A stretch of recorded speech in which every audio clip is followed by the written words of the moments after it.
ليه الوش بيبدأ يتكرمش مع الوقت؟ هل الزمن بيعمل فينا كده؟ هي التجاعيد دي جت منين؟ تعالى نسأل الأسئلة دي مع بعض ونعرف الإجابة، يلا بينا.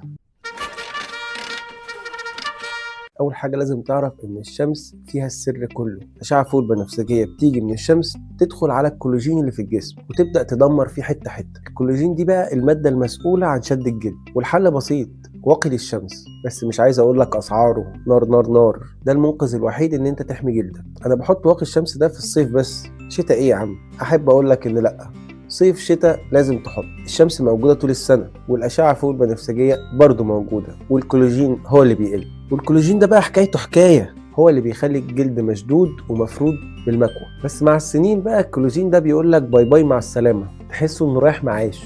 ده السبب الرئيسي ان يخلي البشرة ترتخي شوية شوية. طب ايه الحل؟ اعمل ايه دلوقتي؟ الاكل الصحي، لازم اكلك يكون فيه جزر وبرتقال وسمك، وكمان تستخدم كريمات الكولاجين لو تقدر على تمنها طبعا، لان انت ممكن تحتاج قرض. بصراحة وشك بيتكلم، كل مرة بتكشر او بتضحك عضلات وشك بتتحرك، وده اللي بيؤدي لظهور التجاعيد مع الوقت. لو فضلت مكشر طول اليوم هتستنى ايه يعني؟ ما اكيد التجاعيد هتجيلك. والحل اضحك على قد ما تقدر، وخلي بالك الجفاف بيزود المشكلة. في حاجة بقى مهمة جدا، لو امك او ابوك عندهم تجاعيد بدري جهز نفسك. الجينات الوراثية زي الشعر والطول، الجينات بتحدد نوع البشرة وسرعة ظهور التجاعيد فيها، لكن ده مش معناه انك تستسلم. انك تعتني ببشرتك صح ده ممكن يأخر الموضوع شوية. اهم النصائح اللي ممكن تمنع موضوع التجاعيد: اشرب مية، نام كويس، اهرب من السجاير.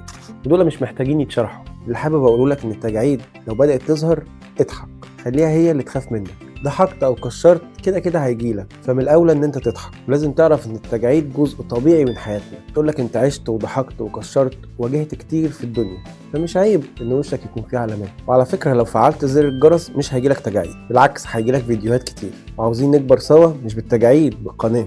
مستني رأيكم في الكومنتات، ايه اكتر حاجة خوفتكم التجاعيد؟ لو عندك نصايح تانية شاركها معنا في التعليقات. اشوفكم في الفيديو الجاي.